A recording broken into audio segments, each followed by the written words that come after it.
असं दे की जे दिल्यानं आमच्या अंतःकरणामध्ये यम लब्ध्वा चापरम लाभम मन्यते नाधिकम ततः यस्मिन स्थितो न दुःखेन गुरुणापि विचारले ते किती मोठं दुःख जरी आलं तरी मी आत्म संयमापासून निवृत्त होणार नाही असं काहीतरी आम्हाला तू दे विठोबा कुमार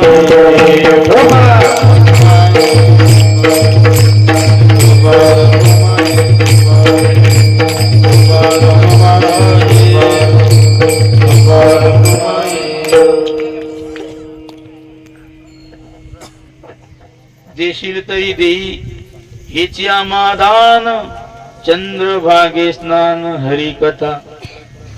काय मागितलं साधू संतांनी? चंद्रभागेचं स्नान आणि हरिकथा आम्हाला जेणेकरून घडेल असं तू आम्हाला त्या ठिकाणी दान दे. किंबहुना संत देवापाशी देवा व्यतिरिक्त काही मागत नाही. हेची दान देगा देवा ओ हेची दान देगा देवा हेची दान देगा देवा हेची दान देगा देवा हेची दान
तुझा जेणेकरून आम्हाला सदैव तुझं स्मरण राहील असं आम्हाला त्या ठिकाणी दान दे. किंबहुना साधू संतांनी असंच म्हटलेलं आहे. दाता तोची एक जाणा नारायणा स्मरवी. नारायणाचं स्मरण जेणेकरून माणसाला राहील असं जे दिलं जातं त्याला दान म्हणतात.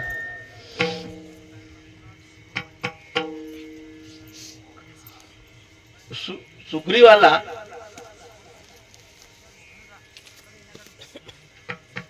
श्रीरामानं राज्य परत मिळवून दिलं वालीचा वध करून. सुग्रीवानं वचन दिलं होतं रामचंद्राला. काय वचन दिलं होतं की तुम्ही आमचं काम करा आम्ही तुमचं काम करतो. पण त्याला राज्य मिळालं विसरून गेला महाराज. सुग्रीव विसरून गेला. नारायणाला दिलेलं वचन विसरून गेला. तुम्ही आम्ही लोक सुद्धा विसरून गेलो. काय देवाला वचन दिलेलं आहे की आम्हाला तू एकदा या दुःखातून मोकळं कर आम्ही तुला कधीच विसरणार नाही.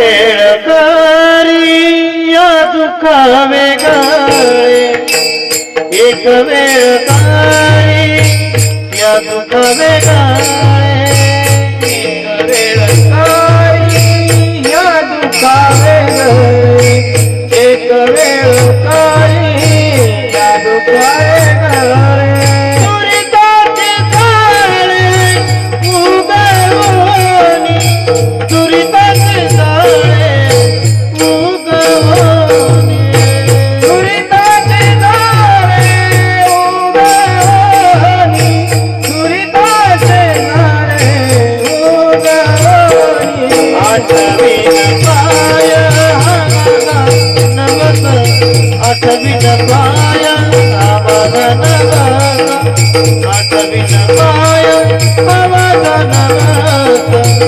आठविना पाया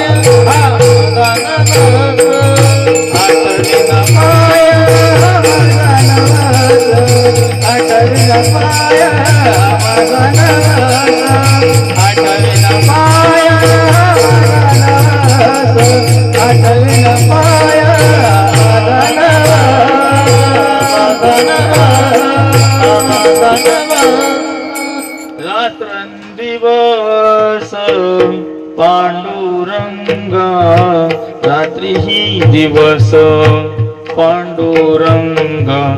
रात्रंदिवस तुला आम्ही विसरणार नाही असं नुसतं बोललो, जसं निवडणुकीत बोलतात तसं नुसतं बोलायचं असते. निवडणुकीत नुसतं बोलायचं असते, करायचं काहीच नसते.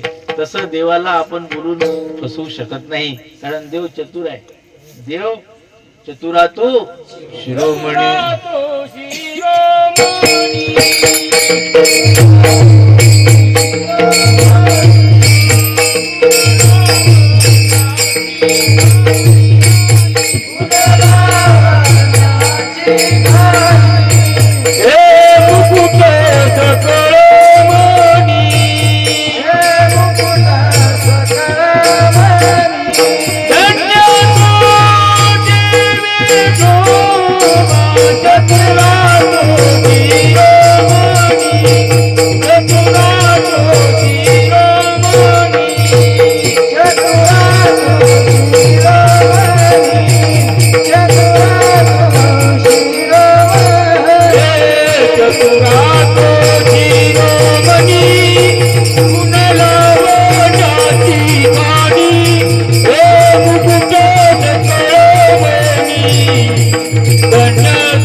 नाही, देव सगळं जाणतो. न सांगता तुम्हा कळो येते अंतर, विश्वी विश्वंभर परिहारची न लगे. हे देवा, आम्हाला तुझं कधीच विस्मरण घडू नये असं आम्हाला तू दान दे. हा त्यातला भावार्थ आहे.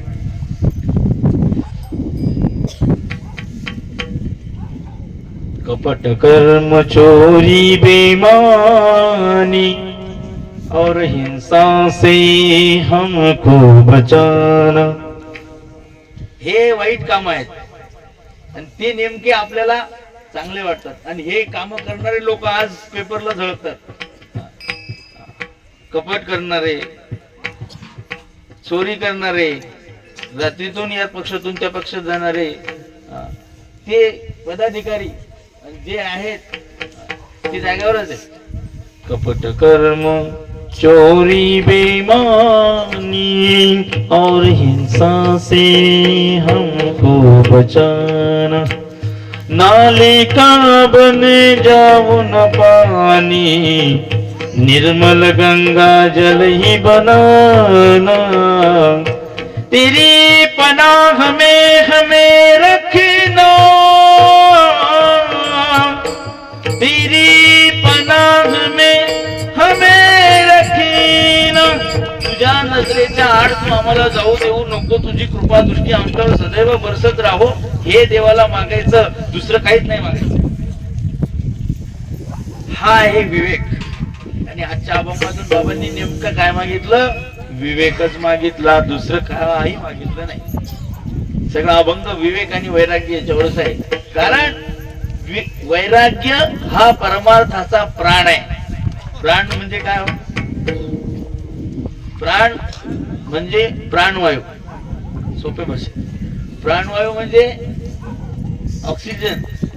ऑक्सिजन नसला तर काय होते हे 3 वर्षापूर्वी कोरोनाच्या काळात आपण सगळ्यांनी अनुभवलं आहे की नाही? ऑक्सिजन नाही, ऑक्सिजन लेवल कमी झाली. दाटूनच नुसतं शेजाऱ्याला झाला कोरोना, याला त्याला झाला, फक्त नुसतं ऐकलं की याला सुद्धा आपोआपच कमी झाली याची लेवल. आणा सिलेंडर, सिलेंडरच नाही भेटले महाराज तेव्हा. प्राणवायू, प्राण जर गेला तर काय होते शरीराचा? गाडा म्हणतात याला. काय म्हणतात? गाडा. गाडा म्हणजे घराच्या बाहेर काढा, कारण वास येतो महाराज. 12 तासाच्या वर बॉडी ठेवता येत. प्राण, शरीरातला प्राण कधी निघून गेला तर शरीर प्रेतवत होत, मृतवत, अमंगळ होत. त्याला हात लावला कधी तर आंघोळ करावं. प्राणाशिवाय शरीराला शोभा नाही, तसं परमार्थात वैराग्याशिवाय परमार्थाला शोभा नाही. विठोबा रखुमाई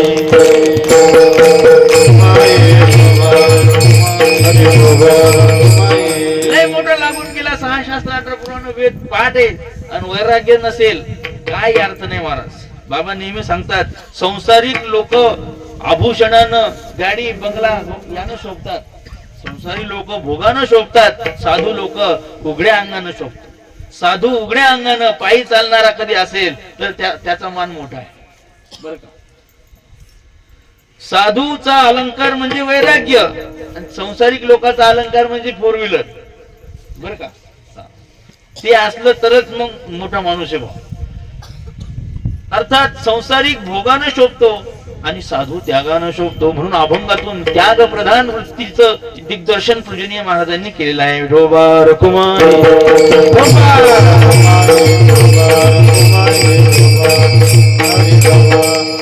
अभंगातून बाबा म्हणतात हेची एक देवा देई रे सभाग्य. सभाग्य म्हणजे असं आमच्या नशिबात आमचं भाग्य असं उजळून निघू दे. भाग्य तरी धन पुत्र दारा याला आम्ही भाग्य म्हणतो है की नाही. साधू संत म्हणतात हे नोहे हे भाग्य नाही. हे भाग्य नाही आमचं नशीब नाही हो महाराज असं म्हणतात लोक. पण नशीब कशाला म्हणतात बर का. नशीब हे आहे की त्याला नित्य संतांचं सानिध्य आहे. नित्य हरिनाम संकीर्तन आहे. हे आहे भाग्याची गोष्ट. मोक्षाची परम सीम वैराग्य हे जाण भगवान सांगे बाबा विसरून गाण. ते हे विषय वैराग्य आत्मलाभाचे हे भाग्य होती ब्रह्मानंदा योग्य जीव कोटी सर्वही. वैराग्य हे भाग्य आहे. काय सांगत होतो तुम्हाला आठवते. देवाला दिलेलं वचन आम्ही पैसे आले का विसरून जातो. विहिरीला पाणी लागलं शेतीचा सौदा झाला की देव नाही हरिपाठ नाही पूजा नाही पाठ नाही दिंडी नाही सगळं जागेवर. म्हणजे भोग आले की देवाला विसरणारे लोक आहेत. बाबा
विसरले तया थोर झाली हानी पचतील खाणी 84च्या खाणी.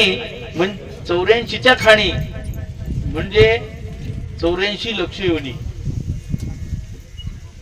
84 लक्ष योनी मध्ये आपण आता मोजू शकत नाही एवढे जीव आहेत. कोणाला भेटते अनंत जे लोक विसरले देवाला विसरले त्यांच्या पदरात हे आहे. विसरतो कधी माणूस मिळालं की विसरतो. उपनिषदामध्ये कथा आहे.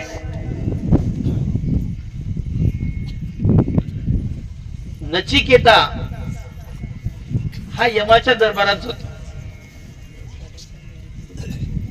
त्याची पार्श्वभूमी फार मोठी आहे, त्यामुळे आता सुटायची वेळ झाली, त्यामुळे मी मागचं सांगत नाही. नचिकेत्याला स्वर्गात त्याचा पिता पाठवतो.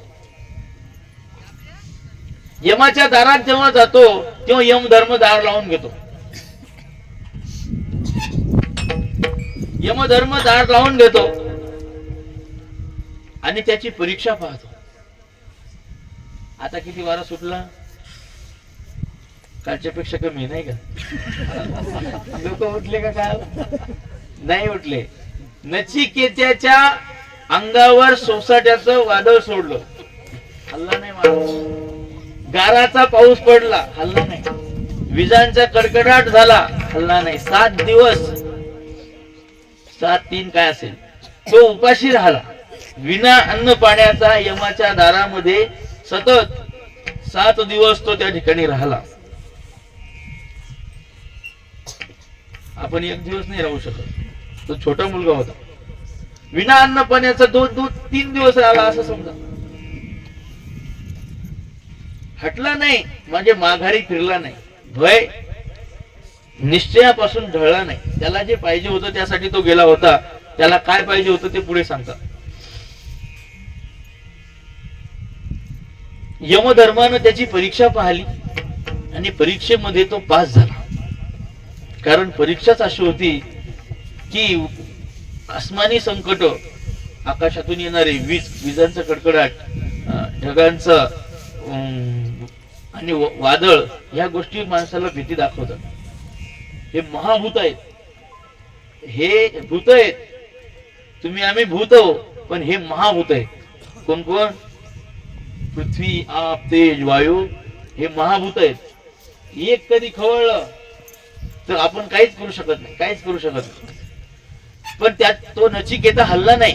नचिकेता हल्ला नाही. दार उघडलं आणि दार उघडल्यानंतर यमधर्मानं त्याला सोन्या, हिरे, माणिक, मोत्याच्या पराती त्याच्या समोर मांडल्या. म्हणे बाळा, दिसायला उघड आधी लागला याच्या, हे आणि जा घरी.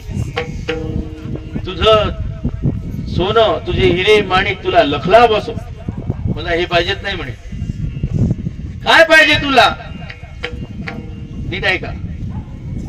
आला ज्यासाठी त्या ध्येयापासून ढळला नाही, तो विसरला नाही. पैसे दिसले की लोक विसरतात हे सांगतो मी. त्याला एवढं सुवर्ण सगळं दान दाखवलं, पण तो विसरला नाही की आपण कशासाठी आलो होतो. मग त्या लहान मुलाला एवढं मोठं ऐश्वर्य जरी दिलं, पण तो म्हणाला, तुझं सोनं, तुझं नाणं, तुझं हे सगळी संपत्ती, हिरे माणिक मोती तुला लखला बसो. मला जाणायचंय केवळ आणि केवळ मला मृत्यूचं रहस्य जाणायचंय. काय बोलला? मृत्यूचं रहस्य यमालाच माहित, तुम्हाला आम्हाला काय माहित? मग मृत्यूचं रहस्य यमापासून घेण्यासाठी गेलेला नचिकेता नाना प्रलोभनं दाखवली, पण भुलला नाही. जाणून आला तेच. त्याने ते शेवटी जाणलं आणि जाणूनच परत आला. याचं नाव आहे त्या ठिकाणी भगवंताला न विसरणं, ध्येयापासून न ढळणे. विठोबा रखुमाई.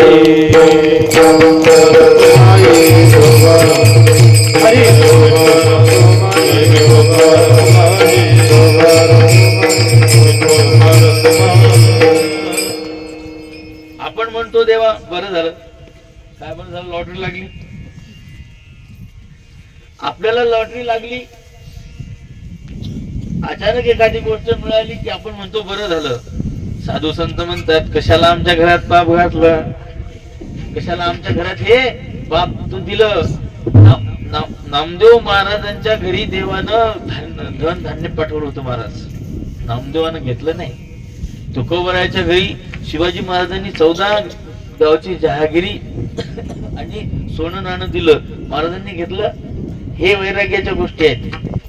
आपलं काम नाही, आपण नुसतं सांगायचं. साधू संतांनी वागून दाखवलं म्हणून संप्रदाय टिकून आहे. विठोबा रखुमाई.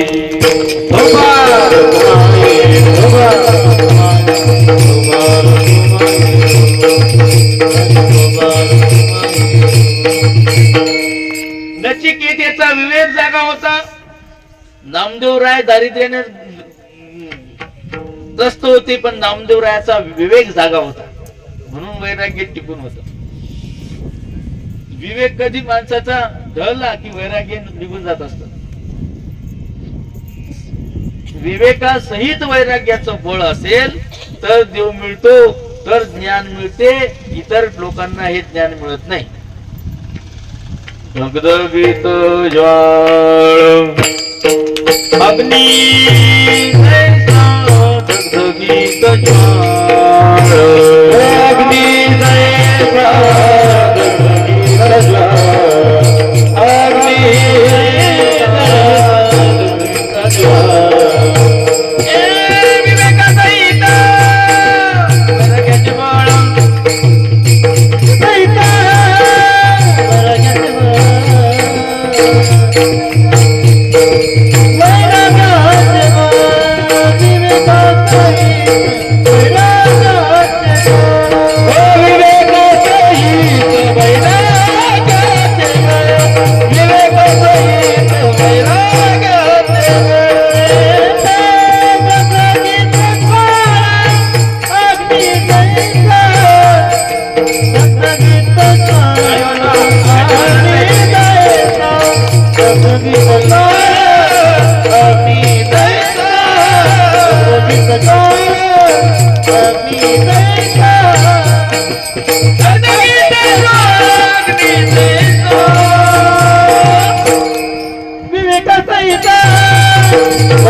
बलहीनेन लभ्यः न मेधया बहु न श्रुतेन. मेधया म्हणजे बुद्धिवान असेल, बहुना श्रुतेन म्हणजे लय ऐकलेला असेल त्यानं. 6 शास्त्र 18 पुराण पाठ आहेत. नायमात्मा बलहीनी लभ्य, श्रुती सांगते त्याच्याकडे जर वैराग्याचं बळ नसेल तर त्याला देव भेटत नाही. देव काही असा ऐरागैऱ्याचा भेटत नाही. त्याच्यासाठी त्याग लागतो महाराज, त्याच्यासाठी वैराग्य लागतं. आणि हे वैराग्य विवेकासहित असलं पाहिजे. हे वैराग्य तू मला दे, त्याच्याशिवाय माझा परमार्थ सफळ होणार नाही, अशा अर्थाचा आजचा अभंग आहे. विठोबा रखुमाई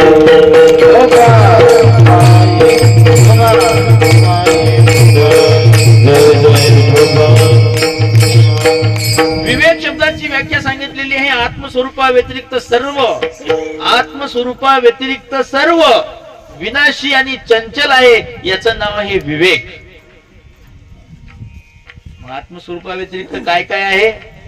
सगळंच आहे. देह आहे, देह संबंधी आहेत, घर आहे, दार आहे, दार आहे, शेती आहे, बाडी आहे, नोकरी आहे, गाडी आहे, बंगला आहे, सगळं आत्मस्वरूपा व्यतिरिक्त सगळं विनाशी, नाशवान आहे, चंचल आहे म्हणजे जाणारा आहे. असं ज्याला वाटते त्याचं नाव विवेकी, बर का. म्हणून साधू संत लोक या पैशाच्या मागे लागले. कारण अर्थमनर्थम भावय नित्यम नास्ति तत सुखलेश सत्यम पुत्रादपि धन भाजां भीति सर्वत्रैषा विहिता नीतिः. अर्थमनर्थम, अर्थ अनर्थकारी आहे. अर्थाच्या मागे 15 प्रकारचे अनर्थ नाथ महाराजांनी सांगितलेले आहेत.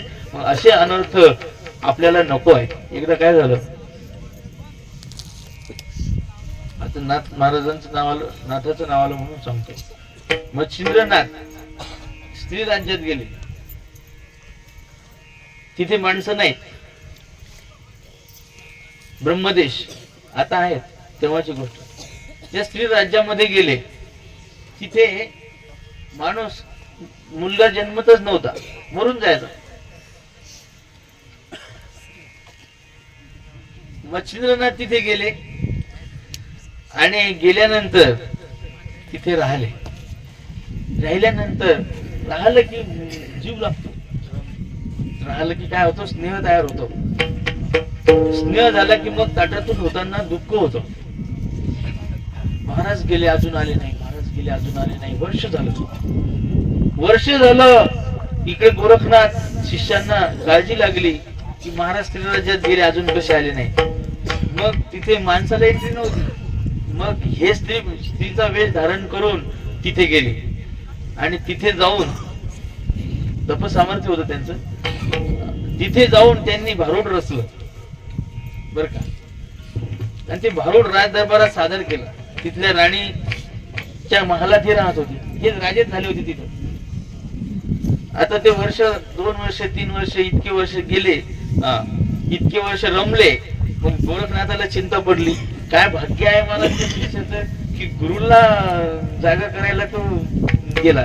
साधी गोष्ट नाही, गुरु जागा करतात आपल्याला, पण तो गोरखनाथ इतका भारी होता की तो गुरुला सुद्धा जागा करायला गेला. कारण गुरु महाराज तिथं स्त्री राज्यात गेल्यानंतर दंग झाले, तिथे मौज मजा सगळ्या गोष्टीमध्ये. भारूड रचलं, मृदंग वादक गोरखनाथ भारी होते, त्यातून बोल निघत होता त्याच्या मृदंगातून. मृदंगाचे अंडे बडा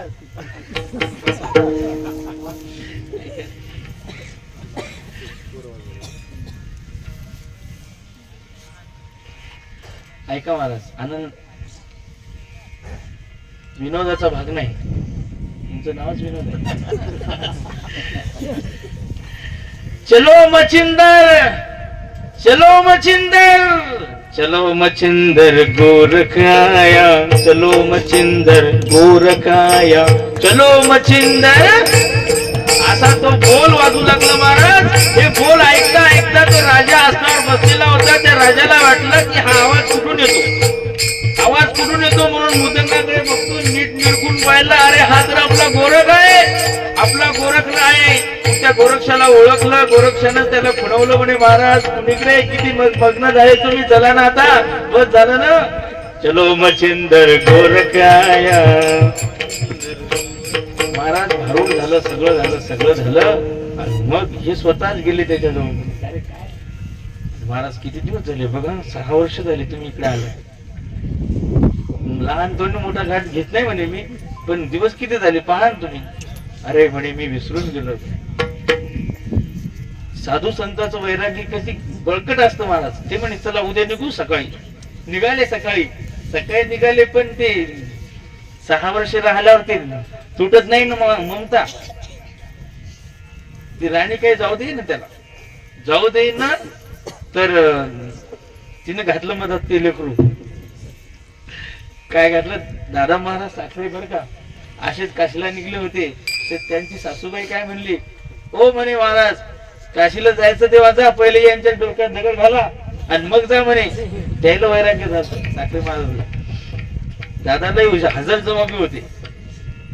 विनायक नारायण जोशी साखरे महाराज वकिलाचे कारकून होते.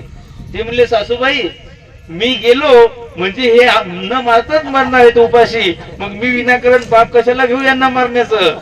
असे होते वैराग्य. गेले ते काशीला. काशीला गेल्यावर दर महिन्याला पत्र, आताच्या सारखे फोन नव्हते, मग दर महिन्याला पत्र. त्यांनी पत्र आलं की टाकपेटी, पत्र आलं की टाकपेटी. तिथे राहिले वर्ष 2 वर्ष, तोपर्यंत पत्र वाचलेच नाही. आणि मग सगळं ज्ञान श्रवण केल्यानंतर वाचले. झालं आपल्याला बाळ झालं, अमुक झालं, म्हशी गायला पेलो, हे सगळं झालं, मेलं. दुसरं काय आहे पत्रात? तुमच्या लोकांच्या गप्पा काय असतात, सगळं तेच होतं. आणि हे वाचून तिथे गुरुच्या घरी ज्ञान टिकते का? यानं पत्रच वाचले नाही, म्हणून ते ब्रह्मनिष्ठ झाले. आणि त्यांनी विचारसागर नावाचा ग्रंथ लिहिला महाराज. साधी गोष्ट नाही. विचारसागर ग्रंथ मराठीत आणलं त्यांनी. एवढं मोठं ज्ञान वैराग्याशिवाय टिकत नाही. विठोबा रखुमाई,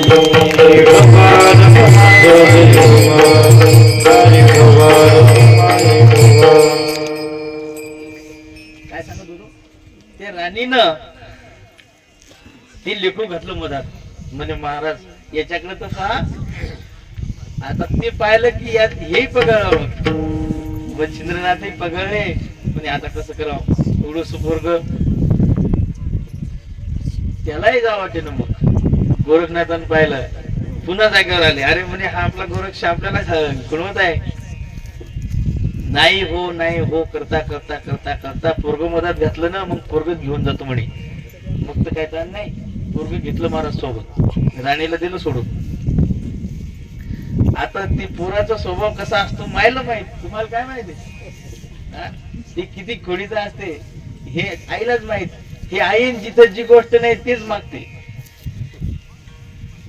देवा आमच्या इथे एक मास्तरचा पोरगा आहे, घरात येतो आणि पपई दे म्हणतो. एखाद्या दिवशी भेटली असेल त्याला, पपई दे पपई, अरे नाही लाडू दे. रोज असतात का लाडू घरात, जे नाही तेच मागत ते. आता हे पोरग काय मागल, हॉटेल दिसली की मला शेव चिवडा पाहिजे, मला ते बरंच काही पॅकिंग असतं नाही का. मग आता हे कुठून देणार आहेत, म्हणून त्या बाईनं एक सोन्याची वीट याच्या झोळीत टाकली. लक्षात घ्या तात्पर्य. तिला वाटलं हे रडल आणि मग मागल काही काही. हलव्याच्या दुकानावर गेल्यावर पैसे लागतील ना, मग सगळे लोक माधुकरी वाढत असतात का, नाही. मग तिने सोन्याची वीट त्याच्या झोळीत टाकली की बाबा थोडं थोडं हे करून याला खाऊ घालतील, की 4-2 वर्ष का होईना मोठे होते तोपर्यंत. लागलं महाराज असं जंगल. जंगलात काय असतं, वाघाची भीती वाटायला लागली. ती वाघाची भीती वाटता वाटता वाटता वाटता वाटता वाटता घनदाट जंगल त्या ठिकाणी, आणि चोराची पण भीती वाटू लागली.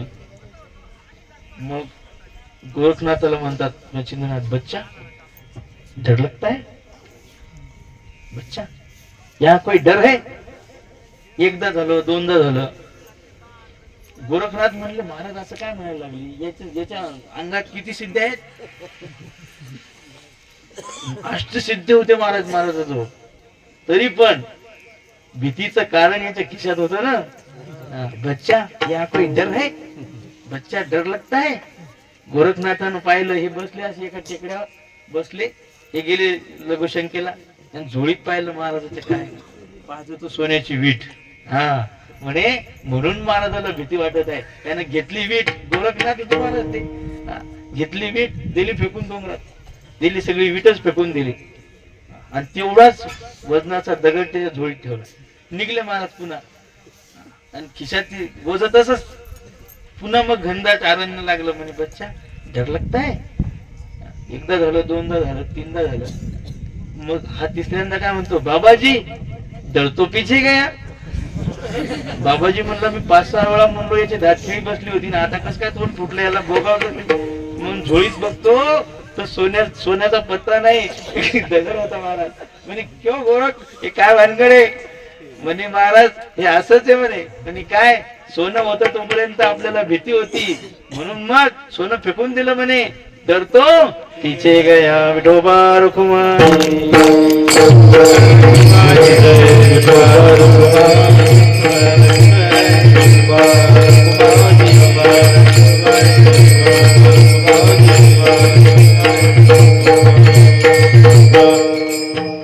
पैशाच्या मागे अनर्थ हा विषय आपला, म्हणून साधू संतांनी याचा नाद केला नाही.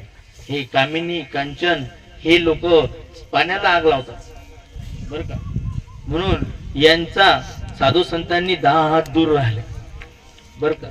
परिणाम अजरामर झाले. परिणाम इतिहासात त्यांचं नाव अमर झालं.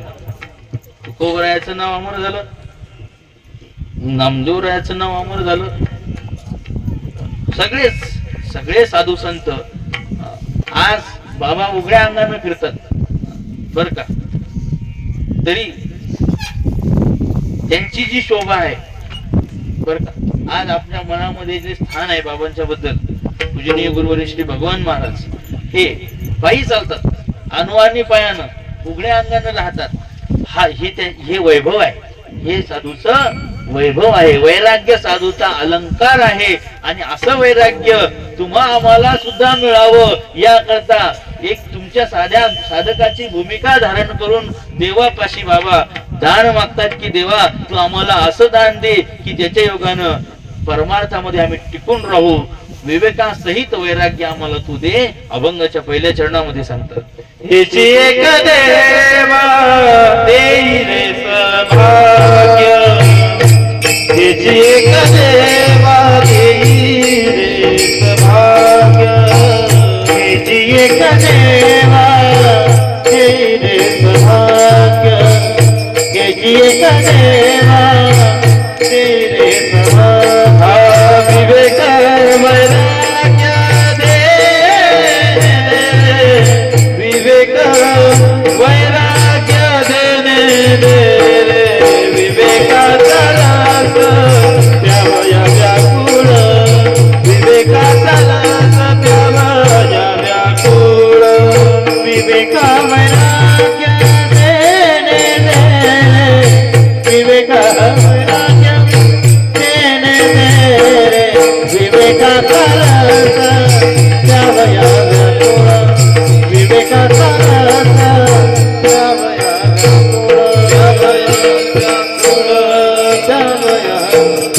विवेक वैराग्य देणे, देणे म्हणजे द्यायचंच आहे तर दे, पण काय दे? विवेक दे, वैराग्य दे.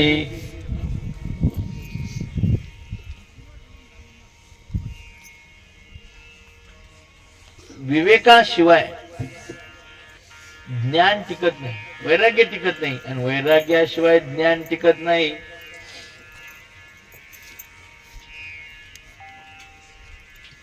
तुमच्या आमच्या जवळ ह्याचा अभाव आहे, तुमच्या आमच्या जवळ या गोष्टींचा अभाव आहे. साधू संतांनी ही भूमिका घेतली, पूजनीय गुरुवर्य भगवान महाराजांनी भूमिका घेतली देवाजवळ, की देवा आमच्या सगळ्या जगाच्या कल्याणाकरता तू आम्हाला काय दे? वैराग्य दे. म्हणे तुमच्याजवळ आहे का हो? नीट आहे का? साधू संतांकडे वैराग्य आहेच, विवेक आहेच, त्यांना विवेकाची गरज नाही. चंद्रू तेथ चंद्रिका, शंभू तेथ अंबिका, संत तेथ विवेका असणे की जे. संत आहेत तिथे विवेक आहेच, चंद्र तिथे चंद्रिका चांदण्या असतातच, तिथे विवेक, संत जिथे आहे तिथे विवेक असतोच. विवेक सागरा सख्या माझ्या ज्ञानेश्वरा. ज्ञानेश्वर महाराजांना विवेक सिंधू असं म्हटलेलं आहे, विवेक सागर म्हटलेलं आहे. विवेकाचा सागर, ज्ञानाचा सागर असे असणारे साधू संत तुमच्या आम्हाला लाभले. गुरुवर्य पूजनीय श्री भगवान महाराज विवेक वैराग्य या सगळ्या साधनांनी युक्त असून सुद्धा तुमच्या आमच्या कल्याणासाठी देवाला काय म्हणतात? हेची एक देवा देई रे सभाग्य, विवेक वैराग्य देणे दे रे. ऐका, साधू संत कोणाच्या समोर हात पसरत नाही. एक राजा रस्त्याने चालला, बाबा उदाहरण सांगत असतात, बाजूला व्हा, बाजूला व्हा, बाजूला व्हा, बाजूला व्हा. मोठे शिपाई समोर आणि सगळं रस्ताचे माणसं कडेला लोकांना बाजूला केलं, रस्ता सुरू केला, बाजूला व्हा. एक महात्मा रस्त्यात बसलेला होता, त्याला ते लोक त्यांना काय महात्मा की आत्मा उचलला आणि तिला कडेला ठेवून ते पण लय टाईट होता, त्याला काय गरज महात्म्याला. ते उठला पुन्हा तिथं जाऊन बसला. ते गेले पोलीस पुढं, पोलीस पुढे गेले, सैनिक राजाची अंबारी आली आणि हा रस्त्यात बसलेला पाय पसरून राजाने थांबवली अंबारी, आणि थांबवल्यानंतर त्याला म्हणतात महात्म्याला, का हो काय भानगडे? म्हणे काय तू दिसत नाहीत काय? सगळे लोक हात जोडून उभे आहेत माझ्या आजूला बाजूला. हो दिसतात म्हणे. म्हणे हे सगळे लोक हात जोडून उभे आहेत आणि तू कुशाल पाय पसरून बसला. तेव्हा तो महात्मा म्हणतो, राजा हे जे लोक हात जोडून उभे आहेत ना, यांना तुझ्याकडनं काहीतरी पाहिजे, तुझ्याकडनं यांना अपेक्षा आहे. म्हणे मग मला काही अपेक्षा नाही म्हणून मी पाय पसरून बसलो. हे लोक हात पसरतात, मला अपेक्षा नाही म्हणून मी पाय पसरतो. विठोबा रुक्माई विठोबा रुक्माई विठोबा रुक्माई.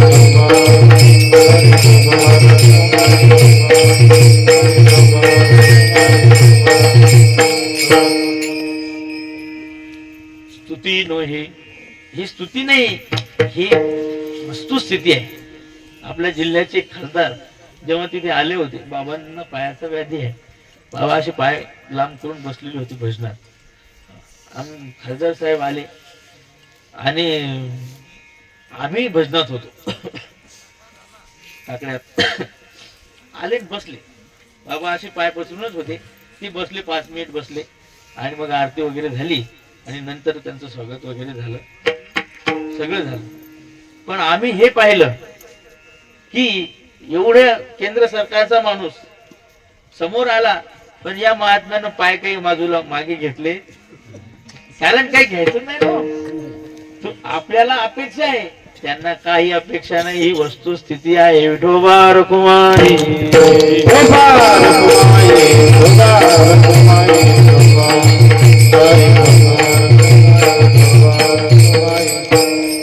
उदाहरण सांगतो महाराज, ऐका.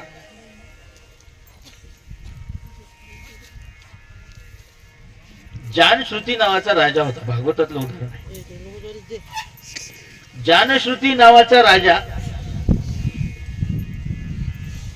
त्याच पुण्य तेज एवढं होतं की त्याच्या पुण्य प्रतापानं सगळी पृथ्वी त्याचा जय जयकार तर करत होती, पण त्याच्या पुण्याईचं तेज, दान धर्म यज्ञ याग याच तेज स्वर्गापर्यंत जात होत.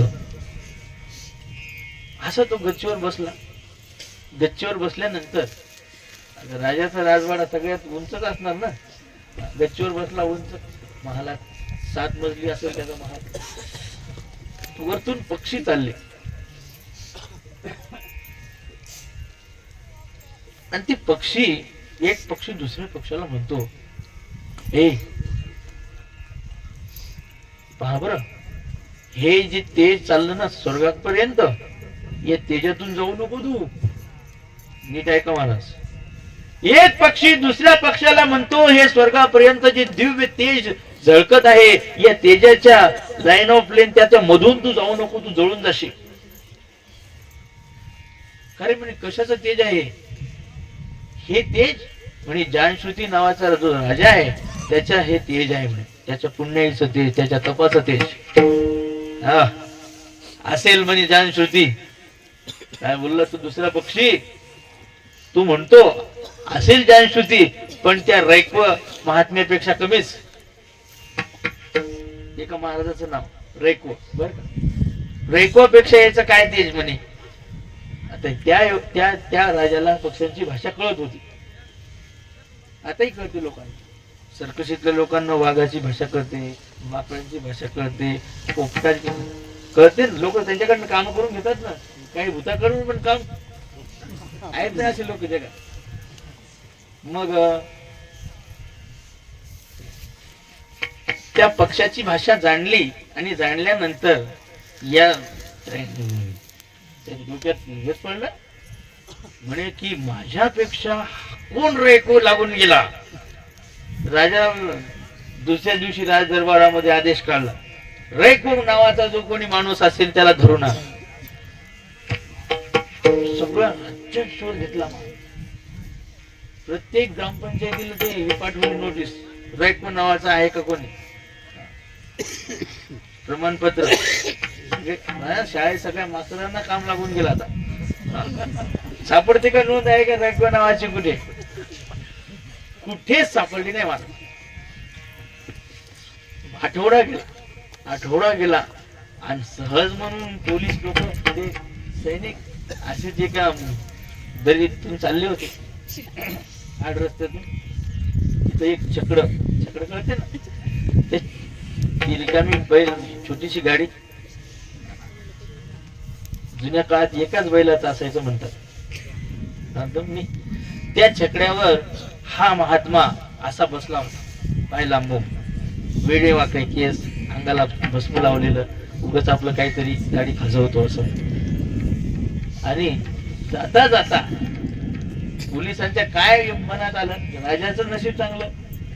अरे म्हणे नाव काय तुझं? म्हणे रैक्व. अरे म्हणे बाबा तुला त्याला सगळा आनंद झाला, 7 दिवसापासून शोधतो म्हणे, राजा तुझा शोध घेताय, तू इथं बसला, चला म्हणे. कशाला म्हणजे राजा बोलवतो. राजानं आदेश म्हटल्यानंतर राजाची आज्ञा झाल्यावर काही जायलाच पाहिजे. ते म्हणजे नाही, मी येणार नाही. काय येणार नाही येत म्हणे, मी इथे समाधानी आहे. नीट आहे का महाराज? केलं नाही. म्हणे महाराज शिपाई गेला म्हणे, बा ते रैक्व सापडला, बरं झालं म्हणे. आला तो राजा धावतच आला, कारण त्यालाही पाहायचं होतं की हे आहे कसा नेमका. वर्णन तर लय, पक्षी ज्याचं वर्णन करतात, नीट आहे का, पक्षी ज्याचं वर्णन करतात, माणसं नाही. वर्णन कोण करतो? पक्षी ज्याचं वर्णन करतात, त्याची कीर्ती तो असेल कसा म्हटल्यानंतर त्याचा शोध घ्यायला लागला, शोधायचं काम पडलं. तर बाबाचं नाव ऐकून लोक आश्रमात येतात, काही आले की बाबालाच विचारतात, बाबा कुठे? कारण नाव एवढं मोठं आहे, पण माणूस कसा असतो, नाव केवढं महाराष्ट्रात प्रसिद्ध वेदशास्त्र संपन्न बर का. अभंगाची गाथा लिहिली. महाराजाच्या तोडीचा कोणी महात्मा नाही असा विद्वान. सगळे नाव मोठं आणि ते नाव ऐकून आश्रमात आला आणि काय म्हणतो बाबांना, बाबाजी पुढे बाबा म्हणतात आमचे बाबा भुयारात आहेत. काय तुम्ही बाबांना ओळखता? म्हणे हो आमच्या नात्यात एक वगैरे काय असेल. मग तर लय झाली. बसा बसा म्हणे. बाबा काय म्हणतात बसा येतील.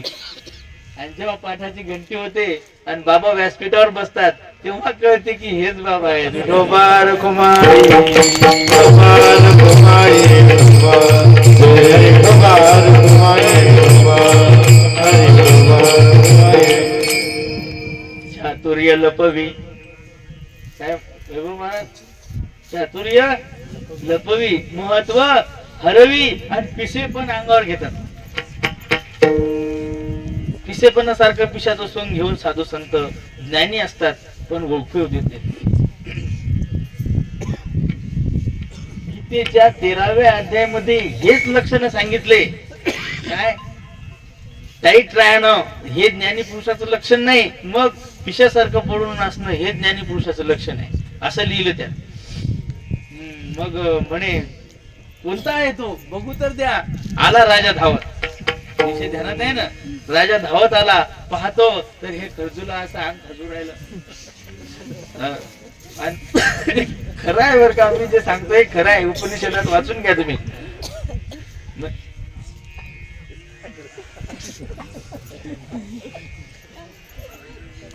मग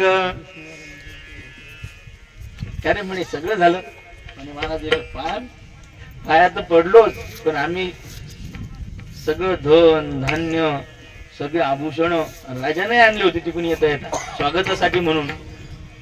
हिरे माणिक मोती सगळे आणले आणि आणल्यानंतर त्याच्या समोर मांडले. लात मारली महाराज. लात मारली त्या हिरे माणिक मोत्याच्या परातीला. चाल फेक म्हणे तुझं हे सगळं. मला नाही पाहिजे तुझं सोनं नाणं. म्हणे महाराज तुम्ही राज दरबारात या. कशाला या? काय घेणं म्हणे मला. मला ज्ञान सांगा. तुला ज्ञान सांगायचं इथे बैस. इथे बैस आणि मी तुला मग ज्ञान सांगतो. महाराज त्याच्या आभूषणाला त्याच्या हिरे माणकाला तू रैक भुलला नाही. कारण त्याच्या अंगात जे बळ होतं त्याच्या अंगात जे तेज होतं ते कशाचं होतं?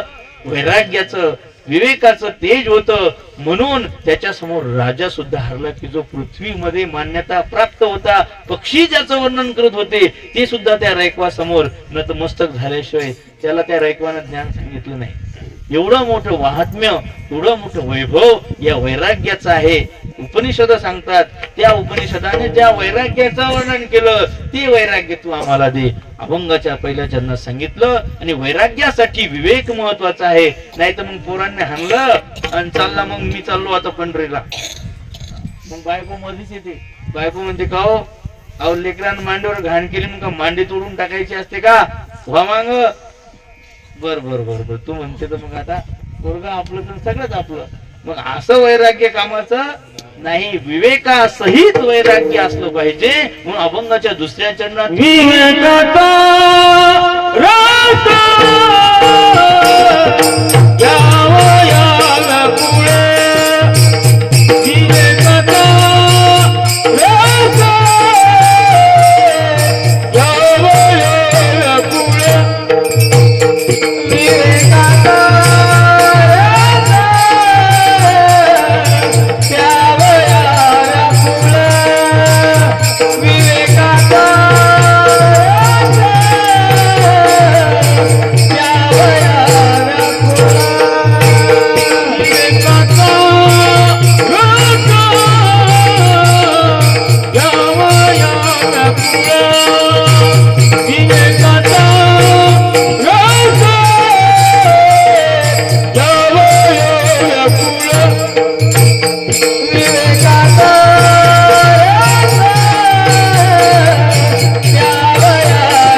सांगितला बर का. कशाला विवेक म्हणतात ते सांगितलं. आत्मस्वरूपा व्यतिरिक्त सर्व विनाशी आणि चंचल आहे त्याचं नाव विवेक. विवेक म्हणजे विचार. विचार म्हणजे विच हा धातू आहे व्याकरणामध्ये. विच म्हणजे पृथक्करण करणे. काय घ्यायचं काय नाही घ्यायचं, काय योग्य काय अयोग्य, काय सार काय असार, ताक असार, लोणी भूस धान्य सार. तसा विवेक त्या शब्दाचा अर्थ आहे की त्याला सारासार विचार कळतो. कोणती गोष्ट कोणत्या वेळेला करायची हा सारासार विचार आहे. हा विवेक असला पाहिजे. विवेकाशिवाय वैराग्य टिकत नाही बर का. हे वैराग्य विवेकाचा रस आम्हाला मिळाला पाहिजे याच्याकरता मी व्याकुळ झालो. लोक लय व्याकुळ झाले. लोक व्याकुळ झाले कशाचा रस पिण्यासाठी.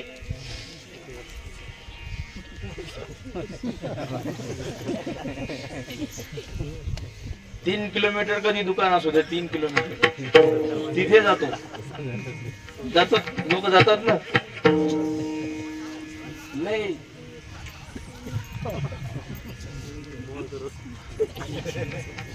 आतून पाहिजे आतून.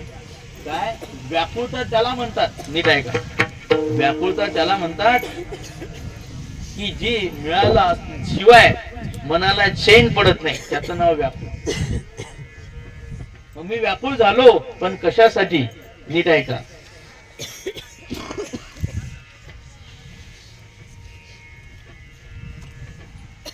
जीवन की शाम परेशान नहीं आए, बैठा हूँ तेरे राहों में, मैं पलकन को बिठाए. शबरी व्याकुळ झाली होती. गोपाळ व्याकुळ झाले होते कृष्ण मथुरेहून येईल. शबरी व्याकुळ झाली होती राम वनवासात मला भेटायला येतील म्हणून. जीवन की शाम परेशान नहीं आए, बैठा हूँ तेरे राहों में, मैं पलकन को बिठाए. नींद नाई रे चैन नाई रे, पल पल सारा बीता जाए, शाम नाई रे शाम नाई रे शाम नाई. परमात्म्याची गाठ मला कधी झाली नाही तर मला चैन पडणार नाही, मला झोप येणार नाही, मला भूक नाही, मला तहान नाही. याला म्हणतात व्याकुळता. कशासाठी. विवेकाचा रस प्यावया व्याकुळ. हा विवेकाचा रस आम्हाला मिळू दे. अर्थात याच्यासाठी मी उतावीळ झालो. कसा झालो. उतावीळ झालो. आणि ती उतावीळता ही बोलातून प्रकट होत असते. जे आत असतं ते बाहेर येतं. जे आत असते ते बाहेर येते. नाही माणसाचं पाऊल जागेवर राहत नाही. काय उतावळा झाला. उतावळा नवरा गुडघ्याला असं म्हणच आहे ती. पण उतावळा झाला पण कशासाठी झाला. विवेकाचा रस प्यावया व्याकुळ, झालो उतावीळ मधुसूदन. विवेकाचा रस प्यावया व्याकुळ, विवेकाचा रस प्यावया व्याकुळ. मग विवेक आहे कोणाकडे. तर विवेक आहे देवाजवळ. आमच्या हनुमंतरायाजवळ आहे. विवेकिया शिरोमणी. शिरोमणी म्हणजे सगळ्यात मोठा विवेकी जर असेल तर हनुमंतराय महाराज. कारण हनुमंताच्या समोर रावणाला इतकं मोठं चॅलेंज दिलं होतं की लय मोठं चॅलेंज होतं हनुमंताला रावणाचं. वाचा तुम्ही रामायण. पण नाही बोलले महाराज. हनुमंतराय बोलले नाही, हे आमच्या बाजून नाही गेले महाराज हनुमंतराय. म्हणून विवेकिया शिरोमणी विवेकीय शिरोमणी भक्त माझी अग्रगणी भक्त माझी अग्रगणी राम रायाचा दूत शरण तुम हनुमंत ए बहु केले ती निर्वाण साधियले राम चरण भगवान म्हणे धीर नाही कोणी बळिया वीर राम राया चारूता हनुमंत राम रायाचा दूता शरण हनुमंत. विवेक कधी पाहिजे असेल तर कोणाजवळ मागायचा? ज्याच्या जवळ आहे त्याला मागायचा विवेक. हनुमंताजवळ काय आहे? एक जण गेला हनुमंता म्हणे देवा 26 वर्ष वय झालं हो देवा, अजून काही कोणी पाहुणे आले? हनुमान म्हणले बाबा मीच तर अजून तसं आहे. हनुमान काय म्हणले माझंच झालं नाही तर तुला कुठून देणार? विठोबा रुक्माई विठोबा रुक्माई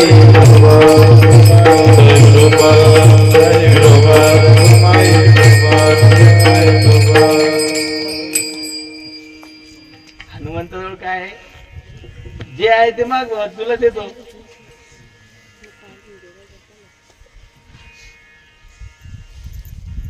मागायची पण जरा बुद्धीच असते बर. भलत्याला भलत्या गोष्टी साधत एक माणूस योगा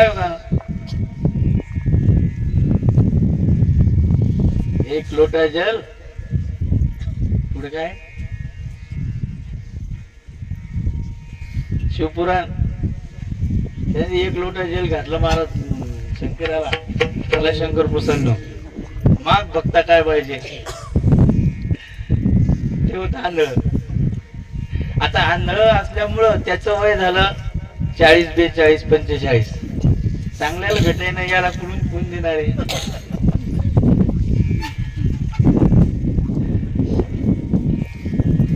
त्या आंधळ्याचं वय झालं 45. त्याला काही लग्न झालं नव्हतं. महादेव प्रसन्न झाले. मग काय मागाव त्यानं? आता सांगा तुम्ही काय मागाव? ते लय हुशार होतं महाराज. हे लोक लय हुशार असतात. त्याच्यासमोर तुम्ही कोणती नोट दाखवा, नकली कधी दाखवली नकली तरी ओळखणार. 10ची 20ची 50ची 500ची 1000ची 2000 बंद कधी झाली आता तर 2000ची घेणार नाही. त्याला माहिती बंद झाली म्हणून. त्याने ते मापच काढलेलं असतं. आंधळ्याच्या नादी लागायचं. शंकर लागला तर काय झालं सांगतो ना तुम्हाला. माग बघता ते होतं आंधळ 45 वर्षाचं म्हणतात. ते म्हणले काय नाही देवा, मला माझा नातवाच्या डोक्यावर राजछत्र पाहायचं. काय बोलला? माझ्या नातवाच्या डोक्यावर मला राजछत्र पाहायचं. माझा नातू राजा झालेला बघायचा. मग 45 वर्षाच्या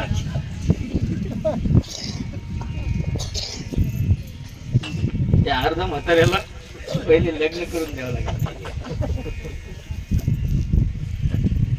लग्न झालं. त्याला मुलगा द्यावा लागला. मुलासाठी चक्रा मारतात लोक. याला पहिले देवाला मुलगा द्यावा लागला. झालं मुलगा. लग्न झालं होत नव्हतं. लग्न झालं. मुलगा झाल्यानंतर त्या मुलाला शिकवावं लागलं, मोठं करावं लागलं. एकदम मोठा होतो. मग त्याचा मुलगा पुन्हा 25 वर्षाचा होईपर्यंत हा किती वर्षाचा झाला? 75 वर्षाचा 70 वर्षाचा. मग त्या मुलाचं लग्न करून द्यावं लागलं. त्याच्या मुलाची सोयरी करण्यासाठी शंकर भगवान जप जागेवरच राहिलं, त्याची सोयरी करून देणं पडली. झालं इकडून तिकडून त्याच्या पोराचं लग्न झालं आंधळ्याचं.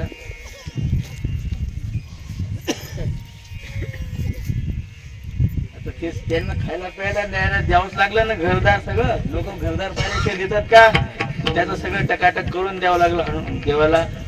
पोराचं लग्न झालं. पोराचं लग्न झाल्यानंतर मग त्याला नातू द्यावा लागला. नातू दिल्यानंतर त्या नातवाला शिकवून सवरून मोठं होईपर्यंत वाट बघावी लागली. हा झाला 100 वर्षाचा म्हातारा.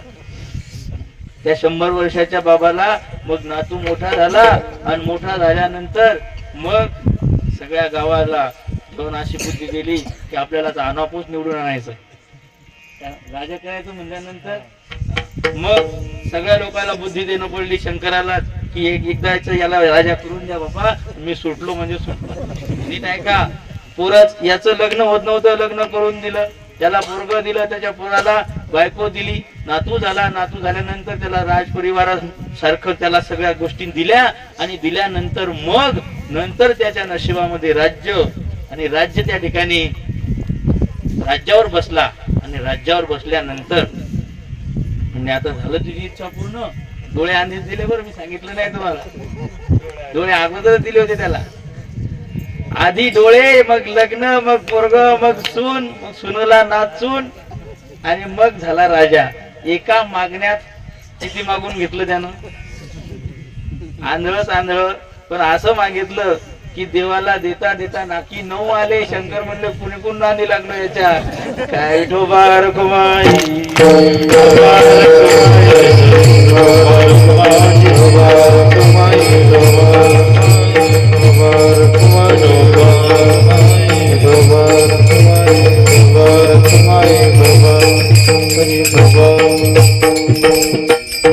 अशा प्रकारचं वैराग्य विवेक ज्यांच्याकडे आहे तो ज्वलंत दिव्य अशा स्वरूपाचा जो बोध आहे तो बोध वैराग्याशिवाय पूर्ण होऊ शकत नाही. सोन्याच्या पात्रात वाघिणीचं दूध थांबते, बाकीच्या भांड्यात वाघिणीचं दूध थांबत. मग वाघिणीच्या दुधासाठी स्वर्ण पात्र पाहिजे. तसं हे जे ज्ञान आहे हे ज्ञान टिकून राहण्यासाठी आपल्या अंतःकरणाची भूमिका तयार पाहिजे. नीट ऐका. ही भूमिका कोणती आहे हो, तर ही भूमिका आहे विवेकाची, वैराग्याची. शम दम क्षमा श्रद्धा समाधान उपरम तितिक्षा या साधना अंतःकरणात जर टिकून असतील तर ज्ञान थांबते. इतरांच्या अंतःकरणात ज्ञान थांबत नाही. म्हणून वैराग्यात परम सुखम नास्ती. वैराग्याशिवाय ज्ञान टिकत नाही. म्हणून बाबा अभंगाच्या 3ऱ्या चरणामध्ये म्हणतात की देवा तो वैराग्याचा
थंडीनं वाट येतो मला. दरवर्षी येतो, इथे आला होता गेल्या वर्षी. दुस्तर षडचक्रा 6 दुस्तर असे विकार आहेत. त्या दंभ, दर्प, अभिमान, क्रोध, लोभ, मोह याचा मी नाश करीन. कशाने करीन? वैराग्याचा अग्न. मग वैराग्याचा अग्नी आमच्या जवळ नाही, कोणाजवळ आहे?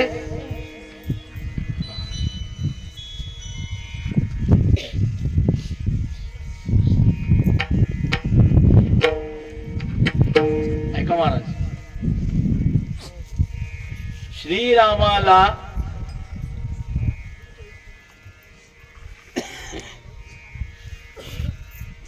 आईची आज्ञा झाली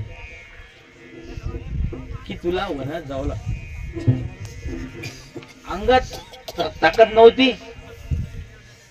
रामाच्या अंगात ताकद नव्हती का? नाही जात. कोण अडवतो मला? मी होतो राजा. पण त्याच्या मनातच नव्हतं, त्याच्या मनात नव्हतं राज्य घ्यायचं. परिणाम ताटावरचा घास तोंडातच घालायचा राहिला. फक्त गेला महाराज. भरत आला म्हणे दादा तू राजा हो, मी नाही घेत राज्य. रडला पडला, सगळं झालं. रामाचं वैराग्य कमी झालं नाही बा. मग मला नव्हतं घ्यायचं, पण लयच आग्रह केला, सगळेच आले, मग मी असं म्हणलं. राम खर दूषण त्रिशिरा एकाच बाणात मारून टाकले 14,000 राक्षस. केवढं राज्य आलं रामायणात. त्याचं नाव कोणतं राज्य होतं? ते खर दूषणाचं जे राज्य होतं महाराज, ते सगळं राज्य ब्राह्मणाला दान देऊन टाकलं रामाने. राजा नाही झाला. ब्रह्मांडाचा राजा रावण मारून टाकला. राज्य कोणाचं झालं? रामाचं होतं. रामालाच मिळाल्यानंतर राज्य घेतलं रामानं राज्य. नीट ऐका, याचं नाव वैराग्य. या लोकापासून ब्रह्मलोकापर्यंतच्या सर्व अनुकूल भोगाच्या त्यागाच्या इच्छेला वैराग्य म्हणतात. आणि ते वैराग्य रामाजवळ आहे. म्हणून त्या देवाला विनंती आहे की ते वैराग्य तू आम्हाला दे. त्या वैराग्याच्या अग्नीनं, वैराग्याचा अग्न लावून शरीरा दुस्तर षडचक्रा दूर करीन. हे काम क्रोध मद मत्सर दंभ अहंकार हे हात बसलेले आहेत. या राक्षसांना मारण्याकरता अग्नी कोणता लागतो? वैराग्याचा. तो वैराग्य महापावकी जाऊनी विषयाची कटकी. विषयाची सेना जाऊन टाकण्याकरता तो आम्हाला वैराग्याचं दान दे. अशा प्रकारचं त्या ठिकाणी महाराज भगवंतापाशी दान मागतात. आणि हे दान जेणेकरून मला प्राप्त झाल्यानंतर मला आनंद होईल, एवढा आनंद होईल, एवढा आनंद होईल की महाराजांना आताच ज्ञानेश्वर माऊली केल्या इतका. ज्ञानेश्वर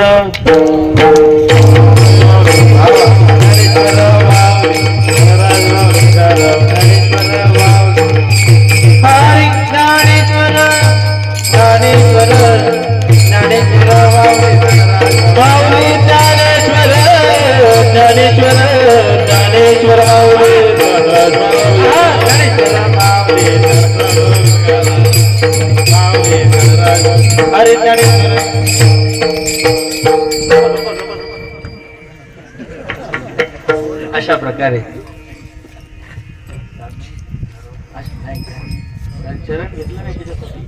अशा प्रकारे बोंगातून बाबांनी काय मागितलं सगळ्यांना कळालं. मी प्रसंग पाहून बोलत असतो बर का. मी उगाच पाला लावला असता तर तुम्ही बसू शकत नव्हते. तुम्ही थोडं विनोद, थोडा ह्या गोष्टी कशाची गुणीव आहेत असू दिलं. लाईन गेली तरी आपण आपलं चालू ठेवलं. अशा प्रकारे तुम्ही आम्ही खेळी मेळी गदारोळी आनंदी ऐकल्याचा नवे खेळ म्हणून मेळ जमविला. उद्याला पूजनीय गुरुजी बाबांचं आगमन होणार आहे. सकाळी 10 वाजता बाबांचं आगमन होणार आहे. त्या दृष्टीनं सगळ्यांनी आपण बाबांच्या स्वागतासाठी तयार राहायचं आहे. अशा प्रकारे ही झालेली सेवा भगवंताच्या चरणी समर्पित करण्या अगोदर एक सांप्रदायिक चाल होईल. तोपर्यंत कोणी आपली चाल दाखवू नका. भगवान म्हणे दे दिव्यालंकार, भगवान म्हणे दे दिव्यालंकार, भगवान